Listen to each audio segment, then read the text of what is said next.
আমরা চাই গণতন্ত্রযুক্ত প্রশাসন, নিরপেক্ষ প্রশাসন, এই প্রশাসন যদি আপনারা পেতে চান তাহলে এখানে পশ্চিমবঙ্গে ভারতীয় জনতা পার্টি সরকার প্রতিষ্ঠিত করতে হবে। কারণ ভারতীয় জনতা পার্টি গণতন্ত্র বিশ্বাস করে এবং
भारत माता की जय जय श्री राम, जय जय श्री राम। माननीय तोलामूल चोरेদের পার্টি, ধর্ষকদের পার্টি, জিহাদিদের জঙ্গিদের পার্টি, শেষ পর্যন্ত সভাটা হলো তো পুলিশ বাবা পার করেগা। আরে এখানে তো পারমিশন দেয়নি, হাইকোর্টে গিয়ে বাধা দিয়েছে। আজকে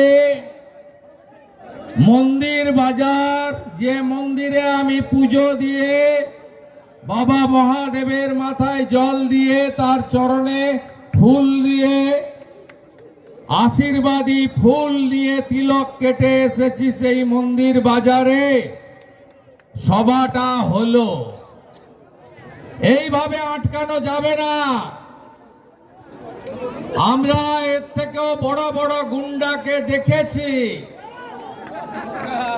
এই গুন্ডারা বেশিক্ষণ কথা বলতে পারেনি। গণতন্ত্রে মানুষই শেষ কথা বলেছে। আমি আপনাদের সবাইকে, আমার দেবতুল্য কার্যকর্তা, সমর্থক, শুভানুধ্যায়ী, আপনারা এমন একটা পার্টি করেন, আপনারা আমরা যে পার্টি রাষ্ট্র সর্বোপরি, রাষ্ট্র প্রথম এবং নেশন ফার্স্ট মন্ত্রে বিশ্বাস করে, তার নাম ভারতীয় জনতা পার্টি। তৃণমূল কংগ্রেসের সঙ্গে বিজেপির ম্যাচ করে না, ওটা ইঁদো পুকুর। আর এই সামনেই সাগর, কপিল মুনির আশ্রম। ভারতীয় জনতা পার্টি হলো মহাসাগর। সদস্য সংখ্যা কত জানেন বিজেপির? পশ্চিমবঙ্গের পপুলেশনের থেকে বেশি, 13 কোটি মেম্বার। শুধু ভারত চালাচ্ছে না, 21টা রাজ্যে বিজেপি ক্ষমতায়। दिल्ली का जीत हमारी है, अब बंगाल का बारी है। महाराष्ट्र का जीत हमारी है, अब बंगाल का बारी है। हरियाणा का जीत हमारी है, अब बंगाल का बारी है। बिहारे देख लेना, डबल सेंचुरी मोदी मोदी। মমতা ব্যানার্জির আত্মীয় লালু প্রসাদের বেটা 202টা আসনে মোদিজির বিকাশ আর নীতিশ কুমারজির সুশাসন জিতে গেল।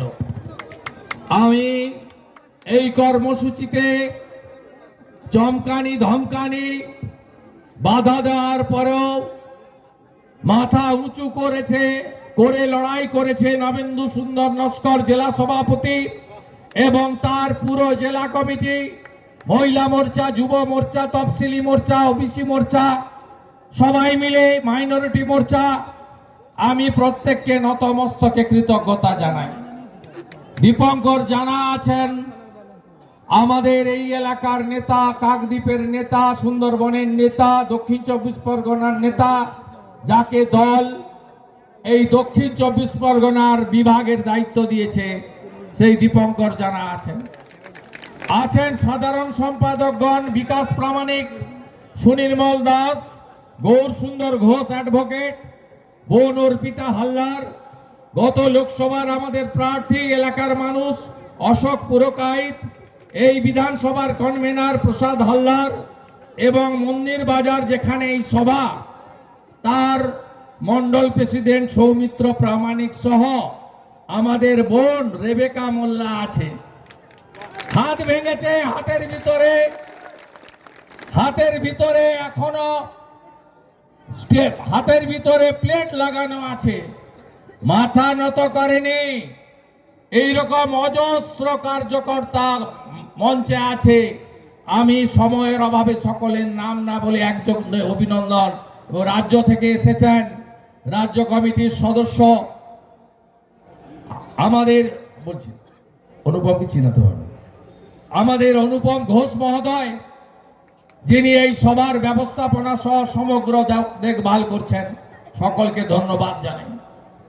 আপনারা জানেন যে আজকে পরিবর্তন সংকল্প যাত্রা গত কয়েক মাস ধরে নরেন্দ্র মোদীজি এই কর্মসূচির উদ্বোধন করেছেন উত্তরবঙ্গের আলিপুরদুয়ারে। পরিবর্তন সংকল্প যাত্রা কেন? এই পশ্চিমবঙ্গের হিত গৌরব ফিরাতে হবে, বাংলার গৌরব ফিরিয়ে আনতে হবে এবং 15 বছর ধরে এই রাজ্যকে তিলে তিলে সর্বনাশ যারা করেছেন সেই তৃণমূল কংগ্রেসকে উৎখাত করতে হবে।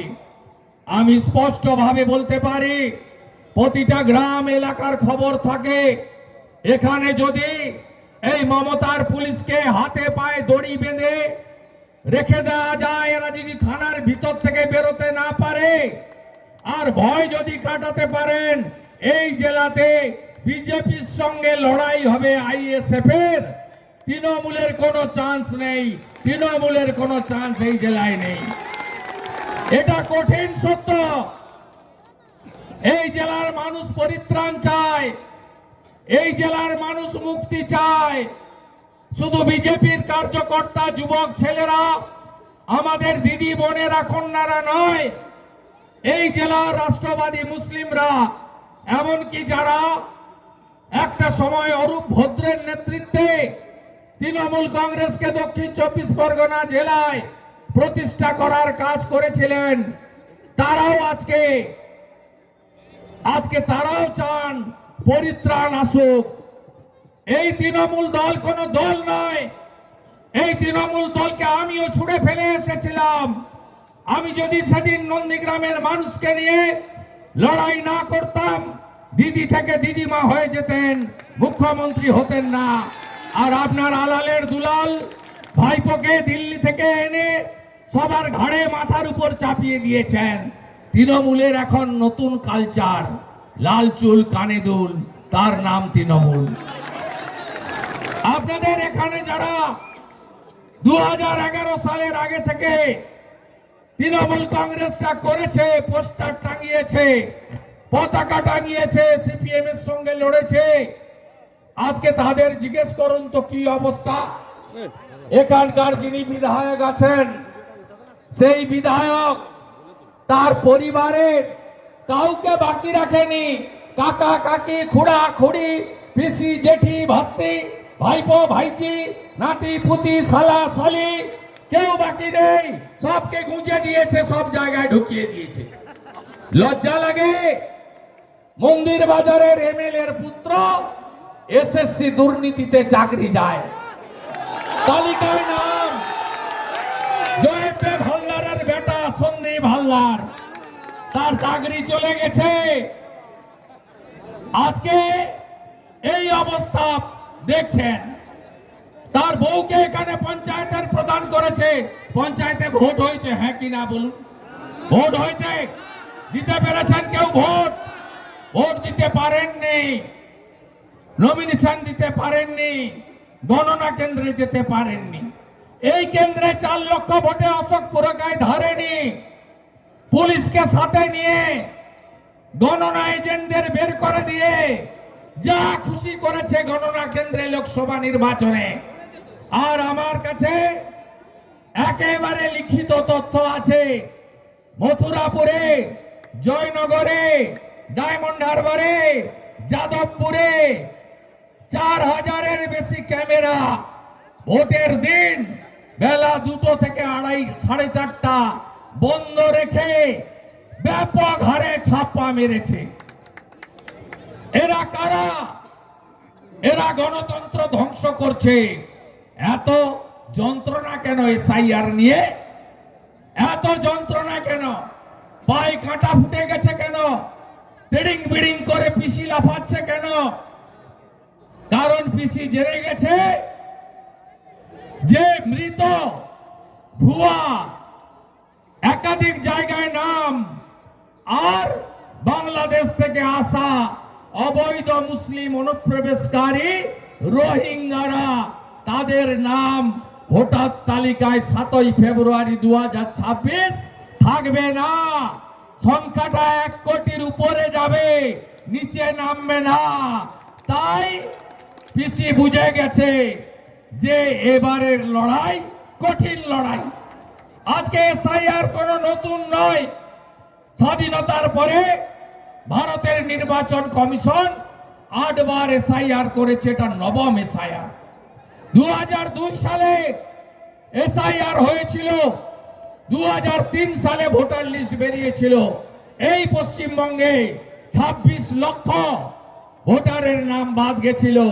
ওই তালিকাতে সবেদন নীলমণি, মমতা ব্যানার্জি একা 2004 সালে 98,000 ভোটে দক্ষিণ কলকাতা থেকে জিতেছিলেন। এসআইআর এর বিরোধিতার মানে এই যে গোসাবা দিয়ে, স্বরূপনগর দিয়ে, বসিরহাট দিয়ে, এই যে হাজারে হাজারে পিল পিল করে বাংলাদেশ থেকে সব অবৈধ অনুপ্রবেশকারীরা এসেছেন, তাদেরকে মমতা বন্দ্যোপাধ্যায়ের লোকেরা ধরা পড়েছে কাকদ্বীপে, ধরা পড়েছে রায়দিঘিতে, ধরা পড়েছে ক্যানিংয়ে, ধরা পড়েছে বারুইপুরে। 5,000 10,000 টাকা নিয়ে অবৈধ আধার কার্ড, অবৈধ রেশন কার্ড, অবৈধ ভোটার তালিকায় নাম উঠেছে। কয়েকদিন আগে আমি বলেছিলাম কার্বলিক অ্যাসিড ঢেলে দিয়েছে ইলেকশন কমিশন গর্তে, পিল পিল করে সাপেরা বেরিয়ে আসছে। এই সন্দেশখালীতে দেখুন, শাহজাহান জেলের ভিতরে থেকে, কারণ মমতা ব্যানার্জির নিয়ন্ত্রণে থাকা জেল, মোবাইল ফোন ইউজ করে মাছ মাংস খেয়ে ওখান থেকে ফোনে ফোনে এই অবৈধ অনুপ্রবেশকারীদের দিচ্ছে বিয়ে। লোকে কি ভাষা! আজকে এসআইআর কে সফল করুন আপনারা। কি হিন্দু কি ভারতীয় মুসলিম একযোগে এসআইআর কে সফল করুন, নইলে এরা আমাদের রেশন খাচ্ছে, খাদ্য জেহাদ। এরা আমাদের বোনেদের কন্যাদের তুলে নিয়ে যাচ্ছে, লাভ জেহাদ। এরা আমাদের জমি দখল করছে, ল্যান্ড জেহাদ। এরা আমাদের ধর্ম পালনে বাধা দিচ্ছে, ধর্ম জেহাদ। আর সর্বোপরি ভোট জেহাদ। সকালবেলা বুথ জাম করে লাইন দিয়ে বুথ দখল করে ভোট করে আপনাদের গণতান্ত্রিক অধিকার কেড়ে নিচ্ছে। মমতা বন্দ্যোপাধ্যায় সরকার 15 বছর এই মন্দির বাজারে, কল্পিতে, রায়দিঘিতে, কাকদ্বীপে, পাথর প্রতিমাতে, সাগরে, জয়নগরে, কুলতলিতে, গোসাবাতে আপনি যান, কোন গ্রামে যুবক ছেলে নেই। সব পরিযায়ী শ্রমিক হয়ে বিজেপি শাসিত রাজ্যে চলে গেছে, কাজ নেই। উড়িষ্যাতে যান, একটা শ্রমিক 1000 টাকা পায়, আর এখানে 300 টাকার কাজও আপনারা পান না। এই হচ্ছে পশ্চিমবঙ্গের অবস্থা। 2,15,00,000 আজকে বেকার হয়েছে।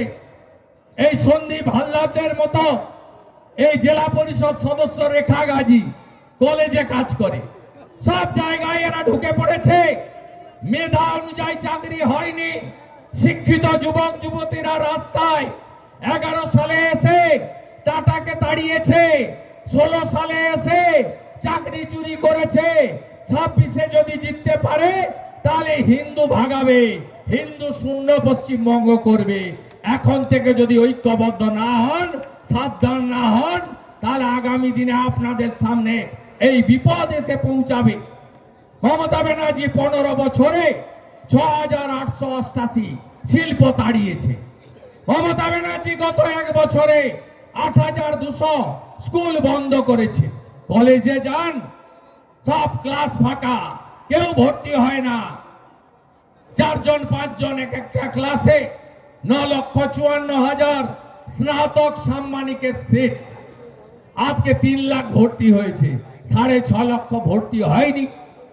যান প্রাইমারি স্কুলে, 1 টিচার 2 টিচার। আজকে পড়াশোনা লাটে উঠে গেছে সর্বত্র। মৎস্যজীবী এলাকা কোথায় গেল দিদিমণি? কেন্দ্রীয় সরকারের মৎস্য সাথী প্রকল্প কেন মৎস্যজীবীরা পায় না? যখন মাছ ধরতে যান না 4 মাস, সেই সময় মাসে 5,000 টাকার স্কিম স্টিকার লাগিয়েছেন। কেন্দ্রের স্কিম। স্বাধীনতার পরে ফিশারি ডিপার্টমেন্ট রাজ্যে থাকলেও কেন্দ্রে ছিল না। কে চালু করেছেন? নরেন্দ্র মোদীজি চালু করেছেন ফিশারি ডিপার্টমেন্ট। আজকে কি সর্বনাশ করেছে জানেন? আপনারা যারা আমার ফেসবুক বা প্রেস কনফারেন্স দেখেন লক্ষ্য রাখবেন। কয়েকদিনের মধ্যে বলবো, এখানে যে বড় বড় জলকর আছে, বড় বড় ঘেরি আছে, এগুলো মৎস্যজীবী কোঅপারেটিভের হাতে ছিল। এখানে মৎস্যজীবী ছাড়া অন্য কারো অধিকার ছিল না। এবারে উন্মুক্ত করে দিয়েছে সমস্ত জলকর, বড় ঘেরি, যে কেউ টেন্ডারে লিজে পার্টিসিপেট করতে পারবে। আজকে মৎস্যজীবীদের এই অধিকার কেড়ে নেওয়ার ব্যবস্থা এরা করেছে। এদেরকে তাড়াতে হবে। নারী সুরক্ষা, কন্যা সুরক্ষার জন্য পশ্চিম বাংলায় দিকে দিকে কোনো মহিলা সুরক্ষিত নয়, কোনো কন্যা বোন সুরক্ষিত নয়।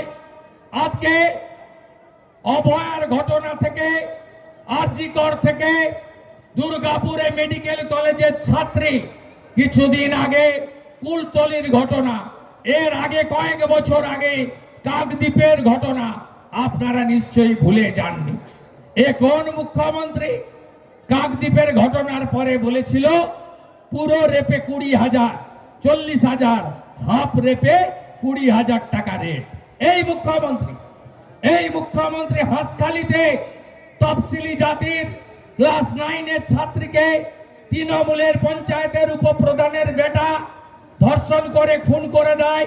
চিকিৎসা করাতে দেয়নি, পুরা শ্মশানে জোর করে পুড়িয়েছে, ডেথ সার্টিফিকেট পর্যন্ত লিখতে দেয়নি। এই মুখ্যমন্ত্রী বলেছিল প্রেমের গল্প, লাভ অ্যাফেয়ার্স ছিল। যখন কালিয়াগঞ্জে রাজবংশী পরিবারের ক্লাস 12-এর ছাত্রী, শিডিউল কাস্ট পরিবারের জাবেদ বলে তৃণমূলের অঞ্চল সভাপতির বেটা রেপ করে মেরে দিল, এই মুখ্যমন্ত্রী বলেছিল মেয়েটা অন্তঃসত্ত্বা আছে। এই মুখ্যমন্ত্রী আরজি করের ঘটনার পরে গোটা বাংলা যখন উত্তাল হয়েছে, মানুষ যখন পথে নেমেছে, এই মুখ্যমন্ত্রী বলেছিল আমি ওর বাবা মা চাইলে 10 লাখ টাকা দিতেই পারি। ওর বাবা মার মেরুদণ্ড সোজা, বলেছে আপনার টাকা দেওয়ার দরকার নেই। আমি বলি আপনি রাজ্য ছেড়ে পালান, আমরা চাঁদা তুলে 10 লাখ নয়, আপনাকে 20 লক্ষ টাকা দিচ্ছি। আপনি দয়া করে আমাদের দিদি বোন মেয়েদেরকে সুরক্ষিত হতে দেন, আপনি থাকলে এদের সুরক্ষা নেই। কুলতলির ঘটনা আপনারা জানেন। আপনারা কয়েকদিন আগে দুর্গাপুর আইকিউ মেডিকেল কলেজ, সেখানকার ছাত্রী উড়িষ্যার মেয়ে গ্যাং রেপ হলো।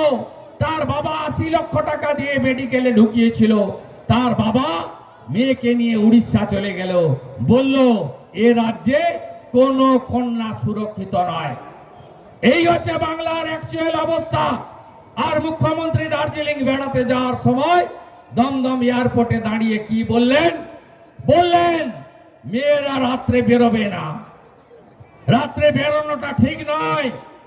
বললেন মেয়েদের সুরক্ষা মেয়েরা নিজেরা দেখেনি। তাই নারী সুরক্ষা, নারী সম্মান, কন্যা সুরক্ষার জন্য মমতা ব্যানার্জিকে প্রাক্তন করতে হবে। নন্দীগ্রাম যদি উনাকে হারাতে পারে, আপনি কেন আপনার এলাকায় তৃণমূল কংগ্রেসকে হারিয়ে মমতা ব্যানার্জিকে প্রাক্তন করবেন না? সাথে সাথে আপনারা জানেন এই রাজ্যে বেকারত্ব থেকে শুরু করে, এই রাজ্যে পরিযায়ী শ্রমিক থেকে শুরু করে, এই রাজ্যে ভয়াবহ অবস্থা। কোন হসপিটালে ওষুধ নেই, চিকিৎসা নেই। আয়ুষ্মান ভারত চালু করতে দেয়নি। আয়ুষ্মান ভারতে 5 লক্ষ টাকা পর্যন্ত চিকিৎসা পাওয়া যায়। আপনাদের সে সুযোগ নেই। হসপিটালে ডাক্তার নেই, শুধু রেফার করে, আর কিছু করে না। আপনারা এদের সরান। আয়ুষ্মান ভারত চালু করতে গেলে তৃণমূলকে হারাতে হবে, তৃণমূলকে তাড়াতে হবে। আজকে যারা হাতের কাজ করেন, বিশ্বকর্মা যোজনা কেন পশ্চিমবঙ্গে চালু হয়নি? কেন তার উত্তর মমতা ব্যানার্জিকে দিতে হবে। ওবিসি হিন্দু, কামার, কুমোর, লোহার থেকে শুরু করে মালাকার, স্বর্ণকার, আমাদের যারা ওবিসি হিন্দু, মাইশ্য থেকে শুরু করে, যারা ঘোষ থেকে শুরু করে, আজকে তাদেরকে কার্যত শেষ করে দিয়েছে এই রাজ্যের সরকার। এদের তাড়াতে হবে। এবং সাথে সাথে হাই অ্যাপিজমেন্ট তোষণের রাজনীতি আপনারা কোথাও দেখতে পাননি। এই পুলিশ হচ্ছে এর জন্য দায়ী। আজকে কাকদ্বীপে আপনারা দেখেছেন মা কালীকে প্রিজন ভ্যানে তুলেছে এরা। কালী ঠাকুরকে এই সুন্দরবনের এসপি ইডিতে 5 বার ডেকেছিল, 2 বার গেছিল। কয়লা চোর কোটেশ্বর রাও, তার নেতৃত্বে 500 পুলিশ নিয়ে গিয়ে মাথায় ডান্ডা মেরে মেয়েদেরকে টেনে হিচড়ে সরিয়ে মা কালীকে প্রিজন ভ্যানে তুলেছে। আপনি কি বদলা চান না? বদলা চান, হ্যাঁ কি না? আপনি মা কালীর ভক্ত তো? মা কালীকে প্রিজন ভ্যানে তুলেছে। বদলা যদি চান, 4 মাস পরে, 5 মাস পরে ভোট, বদল আপনাকে আনতে হবে। আমার এখানে জগদ্ধাত্রী পূজায় আসার কথা ছিল। কি অসভ্যতামি করেছে আপনারা জানেন। কালী পূজার উদ্বোধনে 6 জায়গায় আমার উপরে আক্রমণ করেছে। আমি ছেড়ে দেওয়ার লোক নেই। এখানকার আইসি শুনে রাখুন, শুনে রাখুন কান খুলে। আমি না আপনার এবং এসপি কোটেশ্বর রাও থেকে বড় বড় পুলিশ অফিসারকে দেখেছি। 11 সালের আগে যখন নন্দীগ্রাম আন্দোলন করি, অরুণ গুপ্তাকে দেখেছি, ডিজি তারানিয়াকে দেখেছি, এন রমেশ বাবুকে দেখেছি, 7টা এসপিকে দেখেছি 1.5 বছরের মধ্যে। এস পান্ডা থেকে শুরু করে, অশোক বিশ্বাস থেকে শুরু করে, গঞ্জি অনিল শ্রীনিবাস থেকে শুরু করে 7টা এসপিকে আমি ওদের পরিণতি আজকে দেখতে পাচ্ছি। এখানকার আইসিআর এসপি কে বলি, আপনারা জগদ্ধাত্রী ঠাকুরের মূর্তির হাত পা ভাঙলো, মূর্তি অপবিত্র করলো, জয়দেব হালদারকে পাঠিয়ে গুন্ডামি করলেন, জয়দেব হালদার নিজে মারলো, আর নন বেলেবল সেকশনে কেস দিলেন আপনারা এখানকার যুবকদের নামে, অশোক পুরকাইতদের নামে। আপনারা কি ভেবেছেন, আপনারা কি ভেবেছেন এর হিসাব হবে না? হিসাব হবে, হিসাব হবে। দণ্ড সুদ দিয়ে সুদে আসলে তুলবো। একটা সময় উত্তরপ্রদেশে লোক বলতো নয় মায়াবতী নয় মুলায়ম, আজকে দুজনই অতীত হয়ে গেছে। 17 সাল থেকে বিজেপি এসছে। একটা সময় লোক বলতো সমোসা মে আলু আর বিহার মে লালু, অর্থাৎ সিঙ্গাড়ায় আলু আর বিহারে লালু সমর্থক। আজকে লালু রাজ খতম হয়ে গেছে, খতম হয়ে গেছে, পরিষ্কার হয়ে গেছে। আপনি যদি ভাবেন আর এরকম চলবে আরো, চিরদিন কাহারও সমান নাহি যায়। পৃথিবীটা গোল, ভদ্র হন। আপনার বেতন তৃণমূল দেয় না, ট্যাক্সের টাকায় বেতন পান। সিআরপিসি আইপিসিতে কাজ করতেন, এখন ভারতীয় ন্যায় সংহিতাতে কাজ করুন। বেআইনি কাজ করলে আর মাত্র কয়েক মাস, এপ্রিলের পরে যা করার আমরা করব, নিশ্চিন্ত থাকুন। আর আপনাদের কাছে আমি বলে যাই, ভরসা আছে তো আমার উপরে? সিপিএম এর সূর্য যখন মধ্য গগনে, আমি তখন ছোট মুখ্যমন্ত্রী লক্ষণ সেঠকে হারিয়েছি 1,73,000 ভোট। তৃণমূল যখন 211টা সিট পাচ্ছে, সেদিন কিন্তু মুখ্যমন্ত্রী আমার কাছে হেরেছেন 1956। আমি আপনাকে বলছি, এসআইআরটা যদি ঠিকঠাক করতে পারেন আর জাত পাতের ঊর্ধ্বে উঠে ভয় কাটিয়ে, মমতা ব্যানার্জি বলেন না ধর্ম যার যার উৎসব সবার, বিরোধী দলনেতা বলে ধর্ম যার যার রক্ষা করার দায়িত্ব তার। আপনারা যদি একটু এক হতে পারেন, আমি কথা দিয়ে গেলাম তৃণমূলকে খুঁজে পাওয়া যাবে না আগামী বিধানসভা নির্বাচনে, খুঁজে পাওয়া যাবে না। 27 বছর পরে দিল্লি যদি বিজেপি জিততে পারে, 15 বছর পরে পশ্চিমবঙ্গে গেরুয়া পতাকা গ্রামে গ্রামে বিজেপি তুলতে পারে। ভরসা, বিশ্বাস, আস্থা রাখুন। অনেক সন্দেহ হয়ে গেছে, বেলা খুব ছোট। এর পরের অভিযান সাগর আর পাথর প্রতিমা, আবার দেখা হবে। আপনারা আস্তে আস্তে এগোবেন, আস্তে আস্তে শীতও একটু পড়ছে, অনেক নৌকো টৌকো পেরিয়েও যাবেন, অনেক আস্তে আস্তে ফিরবেন।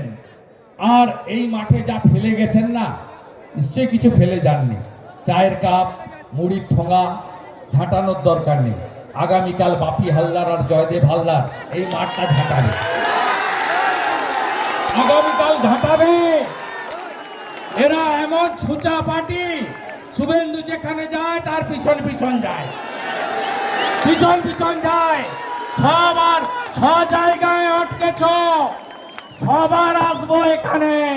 এ তো দ্বিতীয় হলো কাকদ্বীপ, তারপরে মন্দির বাজার, তারপরে সাগর, তারপর পাথর প্রতিমা, তারপরে রায়দিঘি, তারপরে কুলপি, আর লাস্টে ফেব্রুয়ারিতে আসবো মগরাহাটে। মগরাহাটও নেব। মনোজ শাহকে খুন করেছ, বদলা আমরা নেব, বদল হবে। খগেন মুর্মুর রক্ত দেখেছেন, দেখেছেন? আদিবাসী সাংসদের রক্ত দেখেছেন? বদলা যদি চান, বদল আনুন। মেরা বুথ সবসে মজবুত বুথ, শক্তিশালী করুন। আর আছি আমরা একদম টিম মথুরাপুর আছে, 24 ঘন্টা আপনাদের জন্য। সবাই ভালো থাকবেন। জয় জয় শ্রীরাম। জোর সে বলো জয় শ্রীরাম, আরো জোরে জয় শ্রীরাম। বিজেপি জিন্দাবাদ, নরেন্দ্র মোদী জিন্দাবাদ, নরেন্দ্র মোদী জিন্দাবাদ। বন্দে মাতরম, বন্দে বন্দে মাতারাম। তৃণমূল একটু দেখেছো তো মিটিংটা নাকি? লাইভ হচ্ছিল তো, অনেকে করছিল। দেখবি আর জ্বলবি লুচির মতো ফুলবি।